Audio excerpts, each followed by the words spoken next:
Okay, so we have a few more sheets up here, and I just wanted to demonstrate that it is possible to do a splice, especially if you have a long run. Maybe you have like a 40-foot long one side of a house to do, and you only have 12-foot sheets. So you're gonna have to do some splices if you run into that situation.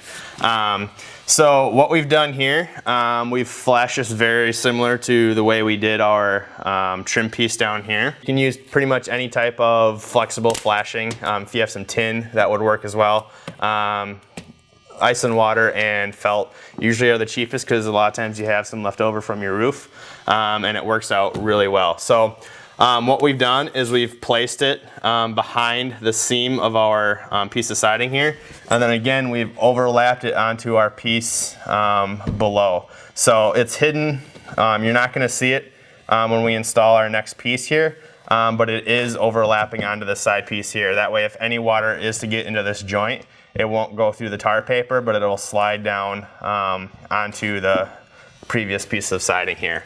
So the other important thing that we're gonna talk about here is we have one factory edge against another factory edge. That way when we go ahead and put this two pieces together, we have a nice seam here. So we have two straight cuts.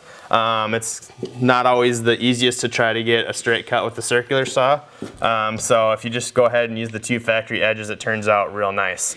So Azad here has it held at that proper spacing. I'm lining up my two corners here.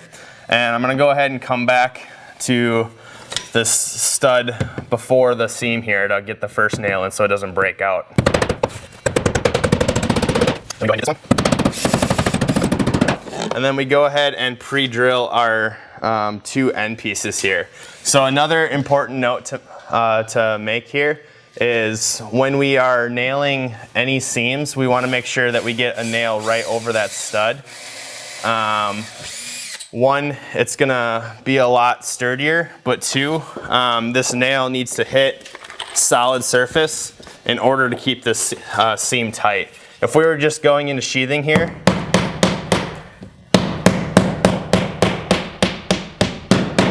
if we were just to go into sheathing here, that nail over time would pull out and then this seam would just kind of flap here. So if you get that nail right in our nailing line and you hit wood, this seam will be nice and tight and it won't move and it won't come undone over time. So just make sure you get your seams right over a stud and your nails into that same stud. So one more point I kind of wanted to talk about here. We are on a gable side here. So it's not too difficult to make this look straight. But if we were on a just a flat side with a regular overhang with our soffit coming across here, when you get about halfway, it's a good practice to kind of go from your soffit down to the bottom of your piece of siding here and just take a measurement and go on both sides, just to see how you're running with the soffit.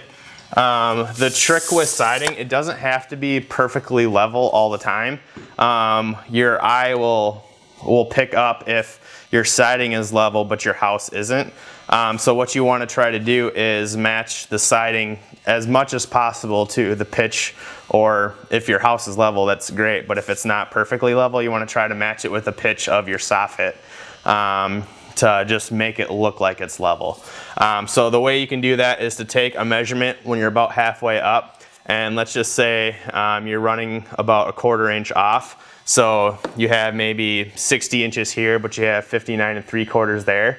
Over the next 4 or 5 sheets, you can sheet that sheet up or down to start taking into account for that measurement that you're off. That way by the time you get up to that top row, then you can make sure that you have a nice even line all the way across. That way it doesn't look like your house is unlevel or your siding is unlevel. So this is a good point to do that.